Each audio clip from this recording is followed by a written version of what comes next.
Dziś jako inspiracja poleca się pojemnik na zioła. Bazylię, miętę albo świeżą pietruszkę zawsze warto w kuchni mieć, a gdy jeszcze można ją trzymać w ładnym pojemniku, to już jest super. Nie to jest ładne, co jest ładne, tylko to, co się komu podoba, więc jak zwykle dwie wersje, jaśniejsza i ciemniejsza. Właściwie wystarczy pojemnik, 2 kółeczka ze sklejki oraz dobry nastrój do deku. Pomysł jak zwykle nieskomplikowany, więc jeżeli to ma być pierwszy projekt deku w Twoim życiu, to na pewno się uda. Możesz od niego zacząć. Pojemnik i kółeczka pomalowałam na biało, a potem przeszlifowałam papierem ściernym. 2 serwetki, obie z ziołami, a przecież zupełnie różne. Przyklejam jak zwykle. Wycinam serwetkę, następnie rozwarstwiam, bo potrzebna mi jest jej tylko jedna górna część. Brzegi obrazka delikatnie moczę wodą, a następnie obstrzępiam brzegi serwetki. Warto to zrobić, ponieważ dzięki temu po przyklejeniu te brzegi będą prawie niewidoczne.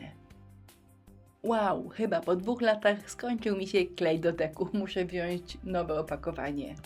Małe wzory z serwetek przykleja się turbo prosto. Przykładamy serwetkę na powierzchnię, a potem klejem przelatujemy wyłącznie od góry.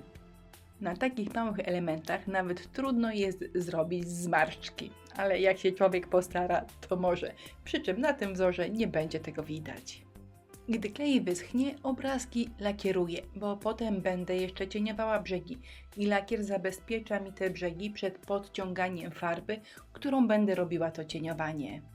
Pudełko nie jest malowane pędzlem, jest malowane szpatułką i jeżeli Wam się ten pomysł podoba, to już pokazuję, jak to zrobić.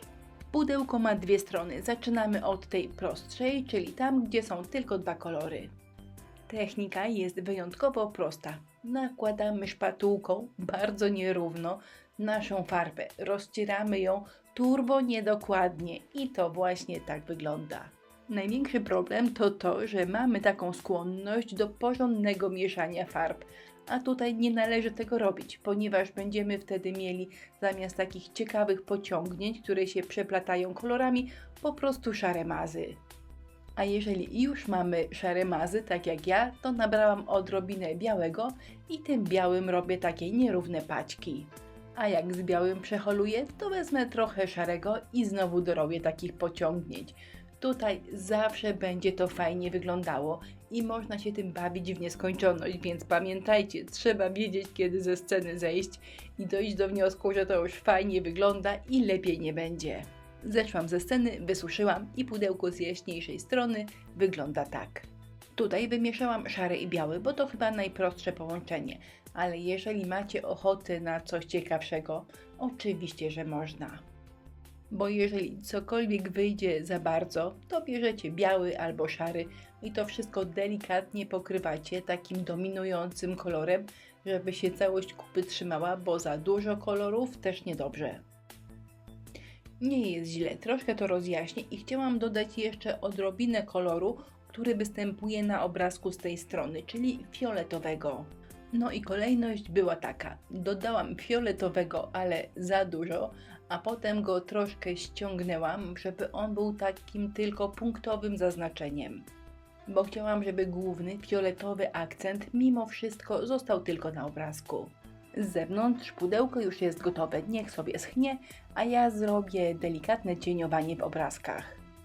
Szara, biała farba oraz pędzel gąbkowy. I tutaj przydadzą się 2 przeloty. Pierwszy raz obmalowuję na szaro, ale delikatnym, jasnym szarym, a potem robię drugi przelot, ale już na samych brzegach, troszkę ciemniejszym. Resztka lakieru, taka końcówka, która już jest troszkę za gęsta i zawsze istnieje ryzyko, czy ona się wypoziomuje.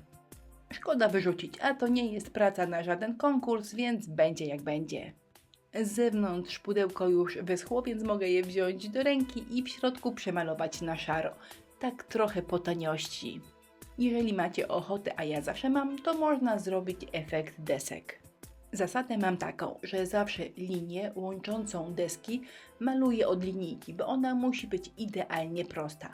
a potem już od ręki pokrywam ją pędzelkiem, bo tutaj te wszystkie nierówności, gdy się staram malować równo, ale to nie wychodzi, to te nierówności fajnie wyglądają.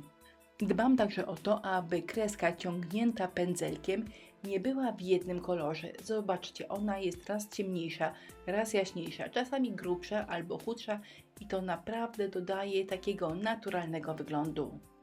A jeżeli Wam to się podoba, to można jeszcze troszkę poniszczyć same brzegi. Przeszukałam wszystkie szuflady i znalazłam dawno zapomnianą wstążkę jutową. No i tutaj decyzja była szybka, ale druga strona, wbrew pozorom, mimo że wiedziałam jak ona ma wyglądać, zabrała mi dużo czasu i sporo kombinacji. Od początku planowałam, że ozdobne kółeczka będą przyklejone w środku, ale przesunięte do góry, powyżej brzegu pudełeczka. Plan był dobry, na pewno by to świetnie wyglądało, gdyby mi się wszystko zmieściło tak jak chciałam. Zaraz Wam pokażę o co chodzi. Bo w tej chwili jeszcze maluję ziółka, odbijam szablon i żyję w pełnej nieświadomości, myśląc, że to mi się wszystko zmieści, tak jak planowałam na początku. Z szablonem też były 3 podejścia. Najpierw wypróbowałam jasno-szary kolor. Zdjęłam szablon, ups, nic nie widać. W dziecięcej naiwności pomyślałam, że może biały kolor będzie widoczny. Biały na białym, no kto by to wymyślił? Trzecia próba już bez ryzyka, po prostu ciemny szary i on tutaj myślę, że dobrze wygląda. Już miałam sklejać, już je miałam widać z gąską, ale zauważyłam, że ziółka są matowe, a kółeczko jest błyszczące, więc może je też nabłyszczę, wtedy komplet będzie razem dobrze wyglądał. Przy nabłyszczaniu liter trzeba uważać, żeby nie przedobrzyć, bo jeżeli nałożymy za grubo i preparat gdzieś z boku zacznie ściekać, takie zacieki bardzo nieestetycznie wyglądają, więc ja daję troszkę preparatu i do brzegów naciągam to wszystko wykałaczką. Jedna strona sklejona i wtedy mi się przypomniało, że przecież chciałam dodać do pojemnika ozdobny uchwyt. Ale ten dedykowany gdzieś zgubiłam. Znalazłam inny, pomyślałam, że może być, a potem znalazłam ten, który był planowany. Więc myślę, dodam oba. Jeden i drugi w miarę pasuje, więc sobie porównacie, który Wam się lepiej podoba. Jak widzicie, uchwytów nie malowałam dokładnie, tylko je troszkę pobrudziłam farbą kredową. Pasują do tej pracy, niech zostaną, minuta roboty. Ta strona skończona, a jednak trochę mnie nosi, żeby coś dodać. Nic tu więcej nie potrzeba, ale jednak kokardki kuszą. No to lecimy z jaśniejszą stroną, z tą, która się u nas w Inspirello wszystkim bardziej spodobała. Zacznijmy od tego, że plan był taki. Zobaczcie jeszcze raz, ale wolniej. Obrazek w środku, a zioła w tym miejscu, no ewentualnie w tym miejscu. Jakbym tego nie upychała, to przecież się ładniej nie zmieści. Nie wiem jak mogłam mieć taki plan. Przesunęłam wszystko i myślę, że teraz jest ok. Wszystko skleiłam klejem na gorąco i moje pudełko na zioła prezentuje się ostatecznie tak. Dwie strony, jasna i ciemna. W Inspirello robiłam głosowanie i wszystkie dziewczyny głosowały na jasną. A która Wam się lepiej podoba? Nie wytrzymałam i na tym obrazku dokleiłam kokardkę. Mam nadzieję, że ten widok Was bardzo nie zabolał. No dobrze, pora kończyć. Jak zwykle listę wszystkich produktów, których używałam w filmie, znajdziecie w opisie filmu, czyli pod wideo. Jeżeli szukacie fajnych ludzi wkręconych w deku, to zapraszam do naszej grupy na Facebooku. Nazywa się Inspirello i Przyjaciele. Pod filmem zostawię Wam do niej link. A jeżeli lubicie moje filmy, oglądacie, to koniecznie zasubskrybujcie kanał. Będzie mi z tego powodu bardzo miło. Do zobaczenia.